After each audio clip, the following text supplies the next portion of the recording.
Assalamu alaikum, dear brothers and sisters, and welcome back to the Roots of Islam channel.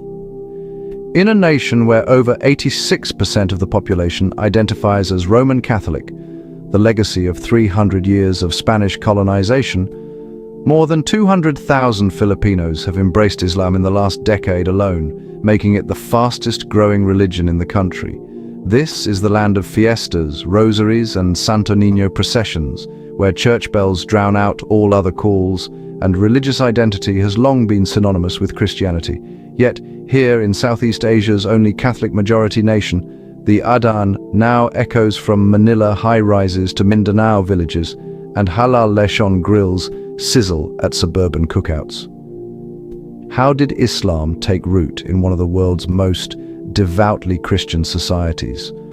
By the end of this video, you'll discover how a single mosque in Quezon City became a national network, how former Catholics are finding peace in the Shahada, and why this spiritual awakening is irreversible. At the 8-minute mark, you'll hear the conversion story of a former seminarian whose Shahada stunned his entire parish and sparked a quiet revolution across Luzon. To understand this hidden transformation, we must rewind to when Islam first arrived on Philippine shores. To grasp what's happening today, we must rewind to the 14th century, when Islam first arrived not through conquest, but through peaceful trade and scholarly exchange. Arab and Malay merchants sailing the maritime Silk Road introduced Islamic teachings to the southern islands of Sulu and Mindanao as early as 1380 CE. According to historical records from the National Historical Commission of the Philippines, the first Muslim missionary, Sheikh Karim ul-Makhdum, established the first mosque in Simunul, Tawi-Tawi, in 1380, a structure whose ruins still stand today as the oldest known Islamic site in the country. By the 15th century, the Sultanate of Sulu and the Sultanate of Maguindanao had emerged as powerful Islamic polities, governing vast territories with sophisticated legal systems based on Sharia and Malay customs. However, the arrival of Spanish colonizers in 1521 marked a dramatic shift. Over the next 333 years, Spain systematically suppressed Islam in the north and center, converting millions through encomienda systems and mission schools, while confining Muslim resistance to the southern islands. By 1900, Muslims, known as Moros, comprised less than 5% of the population, concentrated almost entirely in Mindanao, Sulu, and Palawan. The modern era of expansion began only after Philippine independence in 1946. In the 1970s, economic migration brought Muslim professionals from Malaysia, Indonesia, and the Middle East to Manila and Cebu for work in oil, construction, and education. Initial challenges were immense. With only historic mosques in the south, Muslims in urban centers prayed in hotel rooms, office basements, or private apartments. Halal food was virtually non-existent outside Mindanao, and there were no Islamic schools or burial grounds in Luzon or the Visayas. Yet these pioneers persisted. In 1975, the Islamic Da'wah Council of the Philippines was founded in Manila, marking the first formal effort to support converts and coordinate worship.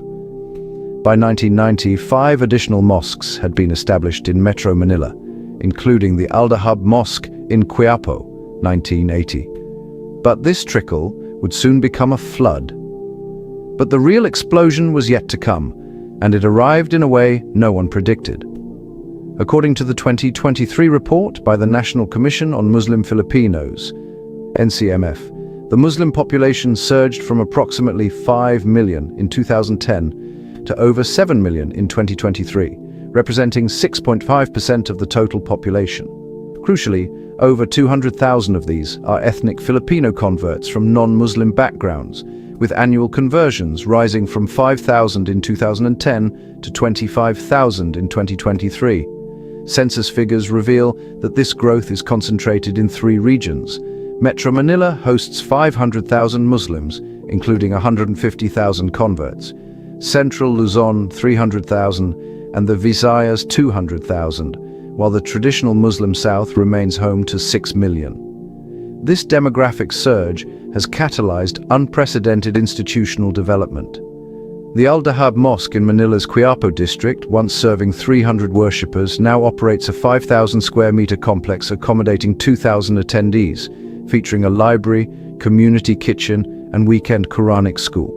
In Cebu City, the Masjid al-Salam, inaugurated in 2015 near Fuente Osmeña, serves as a hub for Visayan converts and expatriates, with a capacity of 1,200 and bilingual Cebuano-Arabic programs. Meanwhile, the Green Hills Mosque in San Juan, Metro Manila, funded by local converts and opened in 2003, has become a model of urban integration, hosting interfaith dialogues and disaster relief operations. Beyond mosques, infrastructure has matured dramatically. The country now hosts 45 registered Islamic schools, including the International School of Islamic Studies in Quezon City, which trains imams and offers online courses in Islamic jurisprudence. The halal economy has also flourished. According to the Philippine Halal Export Development and Promotion Program, over 1,200 certified halal businesses operate nationwide, from Halal Lechon Manila in Makati to Mindanao Halal Market in Davao, which supplies ingredients to 200+ restaurants. Critically, second and third generation urban Muslims are reshaping the community's identity. While their ancestors focused on preservation, these young Muslims are fluently trilingual, Tagalog, English, Arabic, pursuing careers in tech, law, and media, while advocating for greater civic inclusion. As a result, Islam in the Philippines is increasingly characterized not by isolation, but by integration and permanence. While these institutions were sprouting, daily life for Muslims was transforming in ways both beautiful and challenging. Imagine waking before dawn in Quezon City, the rhythmic hum of jeepneys already filling Commonwealth Avenue as you prepare for Fajr, your prayer mat laid beside a window overlooking the Sierra Madre Mountains, the scent of pan de sal from a nearby bakery mixing with the faint echo of the adhan from your phone app.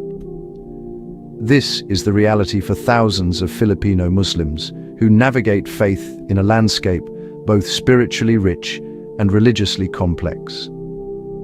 Daily prayer is practiced with discretion, yet devotion. Many workplaces, including BPO, call centers, and universities, now provide designated prayer rooms, while street vendors like 28-year-old Fatima Reyes pause their Halo stalls for dua, using smartphone apps to find Qibla direction amid the urban chaos. During Ramadan, the rhythm of life shifts profoundly. In Manila, the Al-Dahab Mosque coordinates nightly iftars that serve 1,000+ meals, with local non-Muslim neighbors often contributing pancit and fruit, a tradition born after the 2016 mosque renovation when community solidarity deepened. Eid celebrations have grown into cherished public events. Eid al-Fitr in Marawi regularly draws 10,000 worshippers to the Dansalan Mosque, where families gather in traditional malongs and hijabs, sharing pastille, rice with shredded beef, and pangi, spiced cakes. For Muslim children, integration is a daily negotiation. At Ateneo de Manila University, 19-year-old Yusuf Santos, born to a Catholic mother and Muslim father, leads the Interfaith Club, teaching peers about Islam while excelling in debate competitions. Workplace integration remains gradual. Studies show 68% of working-age urban Muslims are employed, with significant representation in IT, education, and healthcare. Halal food access has improved markedly, with apps like Halal Pinas guiding users to certified spots. Community support networks thrive. The Filipino Muslim Women's Association provides livelihood training for widows, while Muslims Feed PH distributes 10,000+ meals annually to typhoon victims in the Visayas. Interfaith activities are robust. The annual Dialogue of Faiths Forum in Baguio brings together imams, priests, and pastors, while Open Mosque Day welcomes hundreds of curious visitors each Ramadan. But some of the most remarkable Muslims weren't raised in this faith at all. Now here's where the story takes an unexpected turn.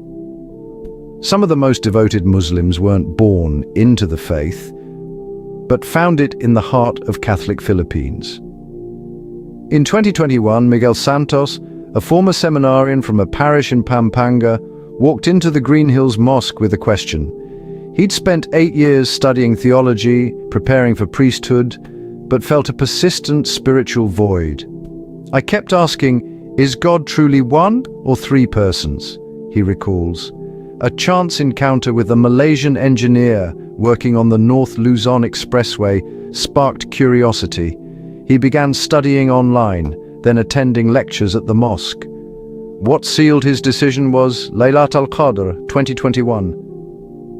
"I stayed for tahajjud," Miguel says. "When the Imam recited Surah Al-Ikhlas, say, 'He is one,' I felt my soul exhale. It wasn't new, it was remembering." His Shahada ceremony drew national attention. Over 300 people attended, including his former parish priest, who later admitted, "Your peace convinced me more than any homily."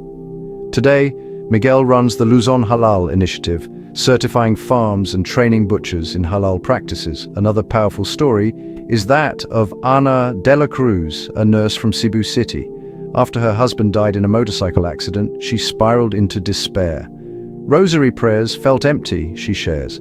"Then I met Aisha, a convert who lost her child to dengue. Her saber, her patience, was supernatural." Ana began attending Quran classes and in 2022 took Shahada. "Islam didn't give me easy answers," she says. "It gave me a way to live with grief." According to the Philippine New Muslim Support Network, conversions have risen from 5,000 annually in 2010 to over 25,000 in 2023, with 70% being women. Support structures are growing. The Al-Dahab Mosque offers mentorship, Tagalog Arabic translation services, and family counseling. The transformations are profound. Miguel went from monastic